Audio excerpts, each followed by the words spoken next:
All right, what is up? Welcome back for another awesome episode of the FIT40 Podcast. If you guys are catching this on Friday, happy Friday. And if you're not, glad you made it. All right, so today we're going to be talking about three things. Number one is how long your exercise workout should be.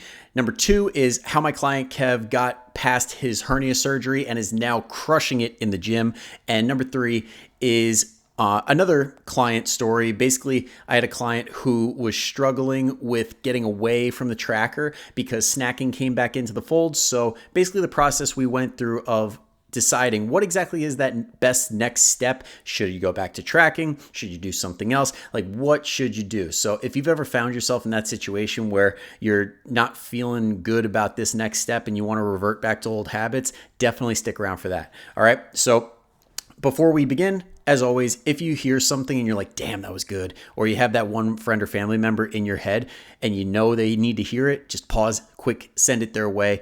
It is because of you guys that this podcast has grown tremendously over this past year. I think it was 121% growth, which is absurd. So you guys are the absolute lifeblood of this thing. So I appreciate you from the bottom of my heart. It is because of your sharing that it has grown to where it is. So thank you, thank you, thank you. All right. Anyway, back to the regularly scheduled program. First, we're going to talk about how long should you work out? This is a very controversial topic because pretty much anybody who sells a workout program will tell you you need to do exactly what they're selling. You need to do like an hour-long workout because that's the best way to do it. All the evidence says do this, do that. Okay. There's other people that say, oh no, you should do 20-minute style. You should do high intensity interval because that's the best. And then you got like 5-minute abs that's like, no, this is the best. And you're like, what should I do? It's understandable. There's so many different options out there and there's so many people trying to push their product that a lot gets lost. So let me simplify this for you. First and foremost, when it comes to your specific situation, when it comes to the length of workouts you should be doing, the only thing that really matters is your capacity to be able to do it. How does it fit into your schedule on a daily basis, on a weekly basis? What can you handle? Because at the end of the day, if you only have 10, 20 minutes between bringing your kids to soccer practice, going to work, preparing meals, doing a million things during your life and you barely have time to exercise, those hour-long workouts aren't going to do diddly squat for you. Maybe you'll get one or two in here and there, but it's going to be inconsistent and you're going to feel like crap because you're not really doing it to the best of your ability. And it's just going to set up a negative relationship with exercise and make it feel like, oh, I can't stick to anything. When in reality, it's just not the right one for your lifestyle. There's multiple different ways. There's no one way that's best except for the one that fits best in your life. So, sorry, I get the crazy allergies going on right now. It's wintertime. This should not be a thing. But anyway, base it on your availability, base it on your capacity. And when it comes to the type of workout you're doing, it could also help having a little flexibility in there as well. So I like layering workouts to the point where if somebody were to jump on in the FIT40 program, we've got a million different ones that you can do, but the main one, the FIT40 one, is layered in a way so that if you have to cut out early, you still got a lot done. So there's a couple of different ways to do this. Number one is make sure you get a good warm up in there that doesn't take too much time. Like 5-10 minutes pretty much moves you through every plane of motion. You get some twisting in, you get some bending in, you do single leg stuff, you loosen up your shoulders and your hips and you're feeling pretty good. And it can also help having some power element in there too. So some light jumping, some medicine ball slams, and you could do that in 3 or 4 movements and knock that out for 2 or 3 rounds. And that should take only about 5-10 minutes and you will be all squared away on that. And let's say you have a crazy busy day and that's all you could do, you're still going to feel like $1,000,000 for getting a really good workout or warm up in. So your body's feeling looser and you're a little bit sharper from the power exercise. So your day's already going to be improved just by doing that if you have to cut out early. And then let's say you have a little extra time. Cool. Jump into your main stuff. And this is the bread and butter movements, the squats, the push-ups, the hinging like deadlifts, stuff like that, where it's these main movements that get you the most bang for your buck and allow you to see the bulk of the results that you want to see.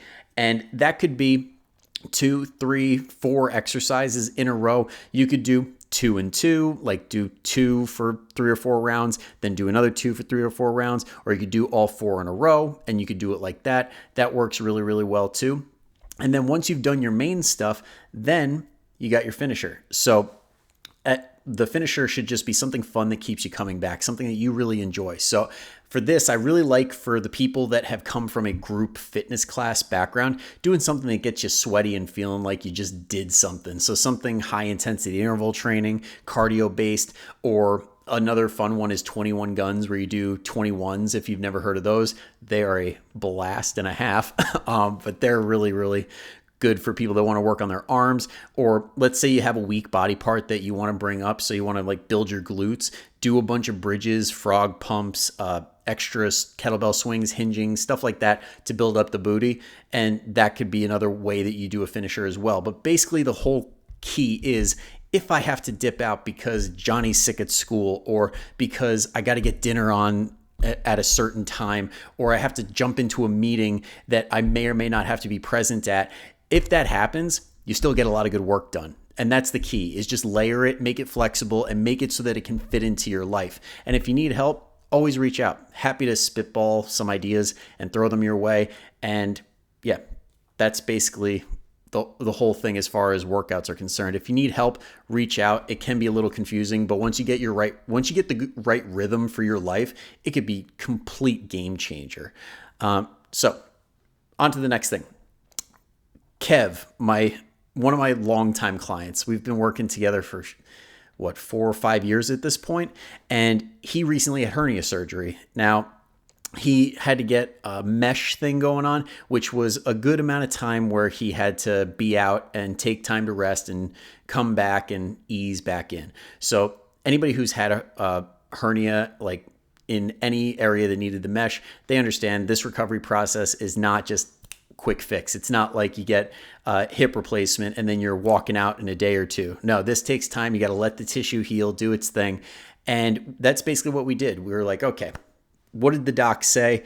What's the timeline? Okay, cool. We waited that amount of time, and then we started with one workout per week. And during this workout, it was basically a test of what doesn't hurt. Not a test in the sense of like, let's see how far we could push it. It's, okay, we're going to do the smartest things we possibly can while avoiding that area still. So we're going to work surrounding areas. So for example, with the hernia, it was very, very challenging because that's your core, pretty much where he was affected. It was in his core. And we had to find a way to exercise in a way that did not tense up his core because that was too much at that time. So we broke the rules. Now, when you hear people talk about lifting, they're like, you got to breathe in on one part, out on the other. And the reason for that is because when you follow this synchronization of breathing, it can help you brace your core in a more effective way. And when you do that, you squeeze extra hard. Now, we needed to do the opposite of that. So I basically had to coach him up to unlearn 3 years of breathing technique so that way in the vulnerable position, he was not tense. And then when he was in a position where he wasn't being challenged too much, that's where he had the breath where he was quote unquote more tense, but nowhere near where he needed to be if he was lifting heavy weight. So that was one way that we handled it. And we also did really isolation based movements that did not involve the core. Things like bicep curls, tricep press downs, calf raises, like seated calf raises, stuff that did not affect the core and did not challenge it. And then what this did is it got the body moving. Like when the body is stale, it does not recover as fast. When you're able to introduce activity in some way, shape, or form, it always beats sitting on your ass doing nothing. And he experienced this. His recovery rate was a little bit faster than anticipated. So as we started doing this, as he got better, he would tell me, okay, I think I can handle this. And I'm like, okay, so let's try it out. We're going to do the lowest level. And this is a really good thing to work on if you're in charge of your own exercise. Think, how much can I regress, not progress, regress. This is like one of the big things that more trainers really need to wrap their heads around. And I had a really hard time with this when I started training, where basically I was sat down and they're like, how many variations can you think of that are easier than this main movement? And it's hard. It is not easy, but it's a mental exercise and it's really, really tough. That's why reaching out to professionals is worth it, because a lot of people only know a handful of exercises that they have done in a program or in the past, and that's it. But when you're in situations like this, you need to have somebody that you could reach out to or just like ask, what can I do that isn't this, that is still working this muscle? Because I want to not fall back. I want to make sure that I'm doing what I can, but not getting hurt. And that's basically the game that we played, me and Kev, where I'm like, okay, this is the lowest level I could possibly think of for this exercise. Let's see how it goes. Let's take it very, very slow. So control for tempo, make sure we're not doing any rogue movements. Okay. Do your best to keep the tempo under control. Breathe the way we were working on breathing. And if at any point it hurts, stop. Don't push it. Don't go past a certain point.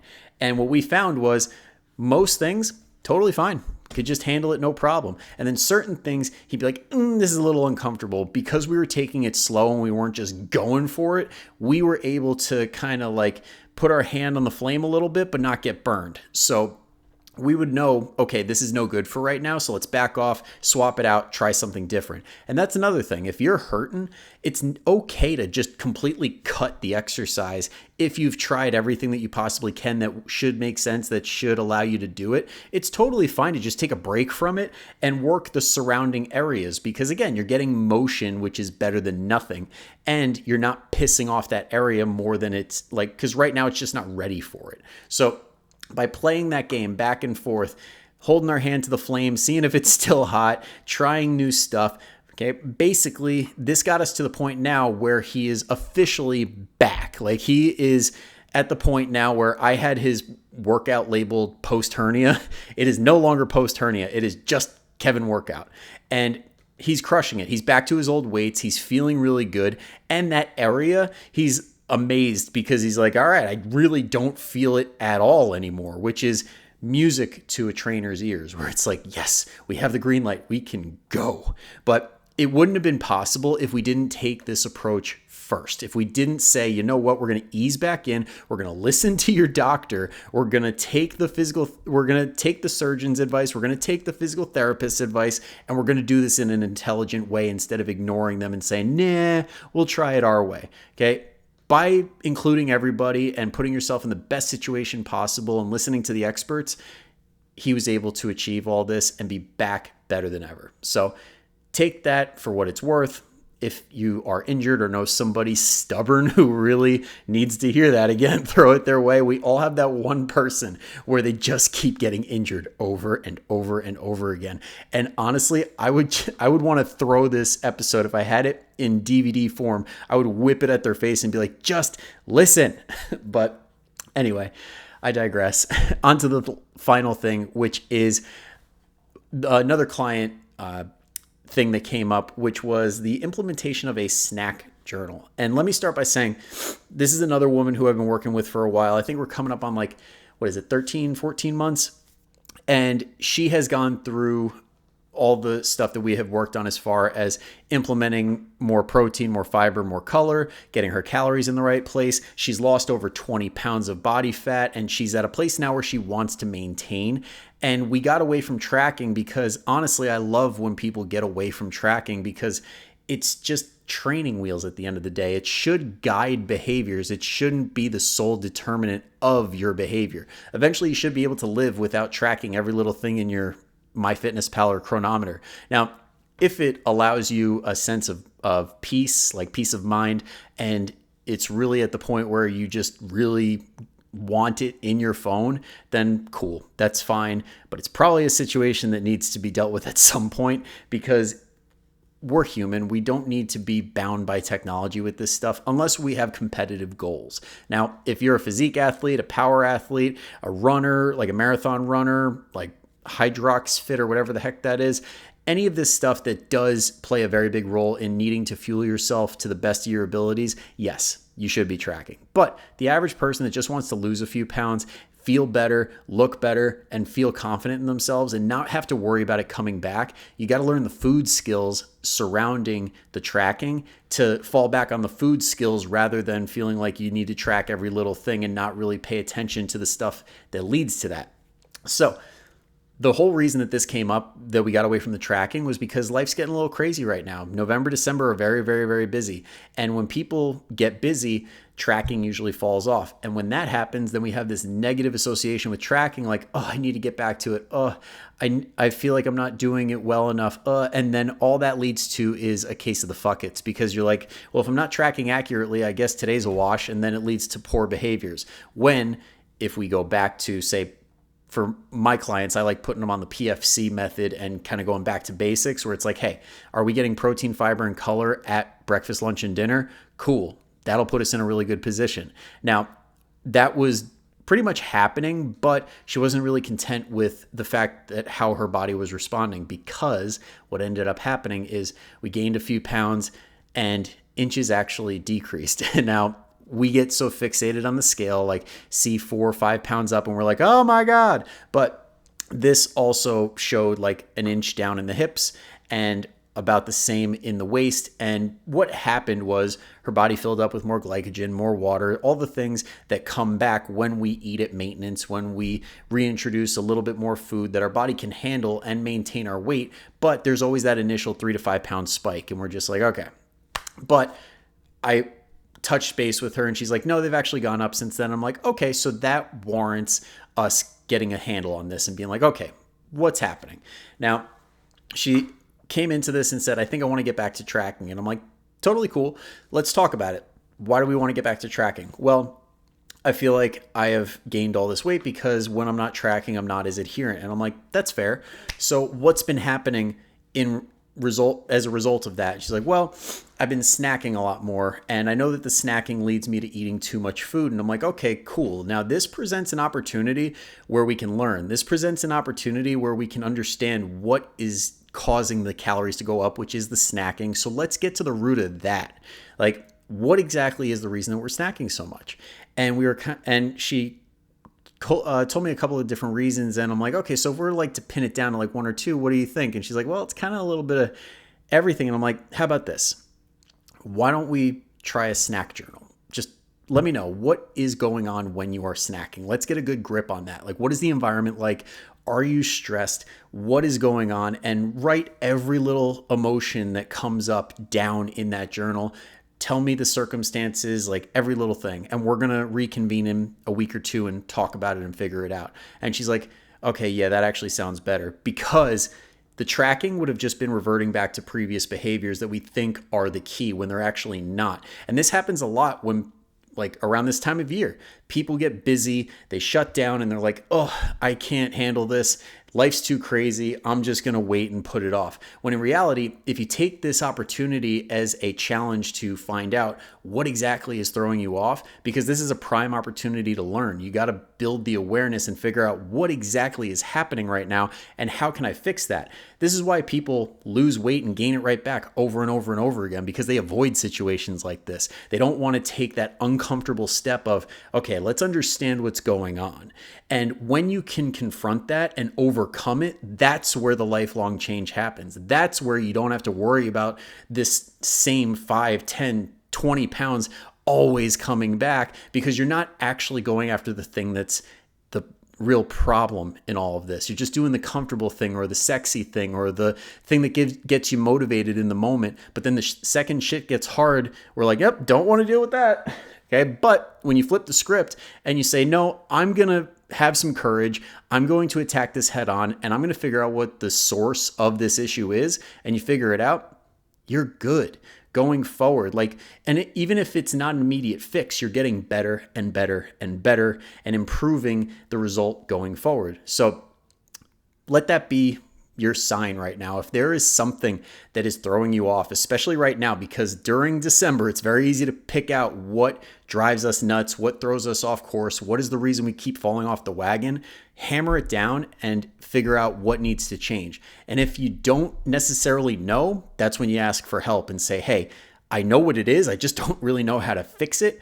That's what myself and many other nutrition, fitness coaches, personal trainers, that's what we're all here for. Like, that's what we do. It's not, oh, here's some calories in a workout and F off. No, this is the stuff that is coaching. This is the reason why when I tell people when they hop on the FIT40 program, I'm like, The program and the workouts and all this shit, yeah, it is what it is. Like, it's there, but that's not the coaching. The coaching is the back and forth, the communication, the how do we figure this out? What do we need to do to make sure that this in the program actually gets done? Not, I just expect you to figure it out all on your own. That's not coaching. That's just giving you a program and saying, have fun. Okay. That's not how we do things, at least. So if you need help, feel free to reach out. I'm always here. You could do a full-on metabolic assessment if you want. I'll put the link down to that below. We'll figure out exactly what it is that you're doing, what needs to be touched up. Or if you just want to do like a quick one-off call, I'm always happy to. Or you could just DM me on Facebook and ask away. Always happy to answer your questions. All right, that's it for today. So thank you for sticking around to the end. I hope you got a lot out of this. I know this is going out on Friday, December 13th. Oh, it's Friday the 13th. So if you're listening to this on Friday the 13th, my birthday special is still going on where you can get Nutrition Mastery, the coaching option that I have created, where I teach you exactly how to lose that first 10 to 20 pounds sustainably without having to feel like you're going to lose it immediately. Okay, if you want to learn exactly how to do it the right way, keep it off for good, this is it, and it's at its lowest price ever. It's going to be $99 for the end of today, and then come January 1st, it's going to be $150 a month going forward. So if you want to get that $99 a month rate right now, do it now. Don't wait. And then it goes up once January 1st hits. All right. Again, if you have any questions on that, reach out to me on Facebook or email me. Always happy to answer. But other than that, hope you guys have a great rest of your day, great rest of your week, and I will see you all next week. But until then, go kick some ass. I'll see you later.